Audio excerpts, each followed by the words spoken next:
Hello મિત્રો, કેમ છો? મજામાં? સ્વાગત છે તમારું મારા નવા મિની બ્લોગમાં. અમે જવા માટે નીકળી ગયા મનાલી. તો ટ્રેનની રાહ જોતા હતા, ટ્રેન આવી ગઈ. ટ્રેનમાં ચડીને અમે વિડીયો ઉતારી લીધો. વિડીયો ઉતારીને પછી અમે થોડી ઘણી મસ્તી કરવા માંડ્યા. મસ્તી કરીને અમે પહોંચી ગયા બીજા સ્ટેશને. બીજા સ્ટેશનથી હું તો થાકી ગઈ બહુ, તો પછી મને લાટ તો જોઈએ તો થોડા ઘણા લાટ કરીને પછી હું થાકી ગઈ. પછી હું વરણના ખોળામાં જઈ ગઈ. થાકીને પછી હું ઉઠી ગઈ. ઉઠીને પછી મેં મોબાઈલ જોઈન કર્યો તો બારીની બહાર જોતો હતો. પછી અમે થોડાક આગળ બીજા સ્ટેશને પહોંચ્યા. મને બહુ ભૂખ લાગી. પછી અમે ચંદીગઢની રાહ જોતા હતા કે એ સ્ટેશન ઉપર બી સારું ખાવાનું મળે છે. તો પછી અમે પહોંચી ગયા ચંદીગઢ પહોંચીને અમે અમારા ગ્રુપ લીડરની રાહ જોતા હતા. અમારો ગ્રુપ લીડર અમને અંદર જાણ કે પોતે ઉઠાવવાનો બહાર ઊભો રહી ગયો. ત્યાં તો અમે બસની રાહ જોતા હતા. ત્યાં તો બસવાળા આવી ગયા. અમે બસમાં બેસી ગયા અને અમારા ડ્રાઈવર તો એપી ડીલરનો ફેન હતો. નીકળ્યા પંજાબી સોંગ જ વગાડતો હતો. અમે કીધું બદલાવતો જ નહોતો સારો. રસ્તા જો કેવા મસ્તીના. અમે શિમલા પહોંચીને અમને એમ મનાલી જવા માટે તો અમે તો આખા મોજમાં આવી ગયા. મનાલી જવા માટે તો અમે બહુ મજા કરી.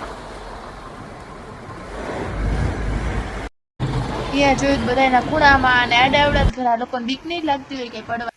અમે હોટલમાં પહોંચી ગયા અને અમે તો જો કેટલો મસ્તીનો રૂમ આપ્યો. રૂમ જો કેવો મસ્ત છે. તો તમને સારું લાગ્યો હોય તો કમેન્ટ કરજો. અને અમારી યાર એવો અનુભવ થયો ને કે તમે વાત ન પૂછો. મને તો ભૂતનો અનુભવ થયો. બોલો, રસ્તામાં હાલો હું તમને મસ્તીનું વ્યૂ દેખાડું. અમારા બાલ્કનીમાં જો આખું તમને શિમલા દેખાશે. જો કેવું વાતાવરણ લાગે છે તમને. એમ જ થાય કે આમ નેચરલ હવા અને બધું આમ. પછી અમે તૈયાર થઈને નીકળી ગયા કુફરી જવા માટે.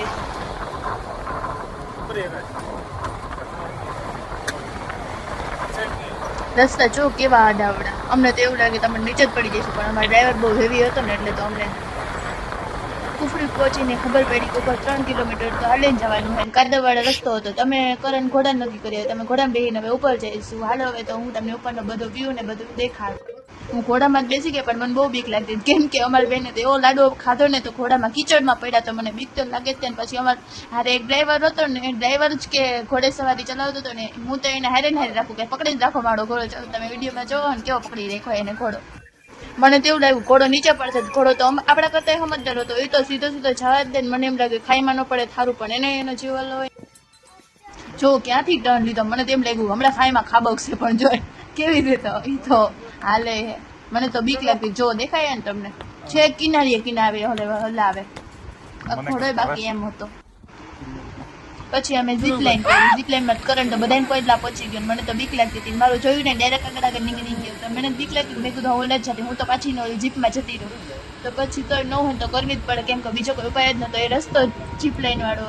કરણે જીપલાઇન કરીને મેં કર્યું. જો મારીને એની જીપલાઇન જો કોમેન્ટ કરજો. બેમાંથી કોને હારી જીપલાઇન કરી હતી એ જોગ્યો. એને હું જો લકટકતી કેમ કે મને તો બહુ બીક લાગતી હતી. અમે તો શિમલામાં એટલો બરફ જોયો. જો તમે નીચે દેખાય મને તેમ થાય ખાવામાં ન પડી જાવ સારું. તો પછી કરણને જોયું તો એટલી ખુશ થઈ ગઈ કેમ કે નજીક પહોંચવા જ આવી હતી. વચ્ચે તો કઈ બોલાય નહીં ન કરતો ઓલા ખાબકું ખાઈમાં. પછી અમે નીકળી ગયા નીચે જવા માટે. ત્યાં અમે રસ્તામાં એટલો બધો બરફ જોવા મળ્યો. જો દેખાય છે ને તમને બરફ. કુફરીથી નીકળતા રાત પડી ગઈ ને અમે પહોંચી ગયા ક્રાઇસ્ટ ચર્ચ, જે શિમલાનું ફેમસ છે. જો કેટલી બધી ગળદી દેખાય છે તમને. બધા બહુ ફોટા પાડતા હતા. અમે અંદર જવા માટે પછી તૈયાર થઈ ગયા. અંદર પહોંચી ગયા. અંદર જો તમને કેવું લાગે છે. અંદર જોઈને અમે થોડા ઘણા ફોટા પાડી દીધા અને પછી અમે નીકળી ગયા બારે અમે થોડી ઘણી ખરીદી કરવા માંડ્યા અને અમે વિડીયો બનાવી લીધો. મેં કીધું આવો વિડીયો બધા ટેન્ટમાં છે ને એટલે હું બનાવી લઉં વિડીયો આવો. પછી અમે રાતનું વ્યૂ જોતા ક્રાઇસ્ટ ચર્ચથી અમે નીકળી ગયા હોટલે જવા માટે. જો તમારે મારા નવા મિની બ્લોગ જોઈએ તો મારી ચેનલ લાઈક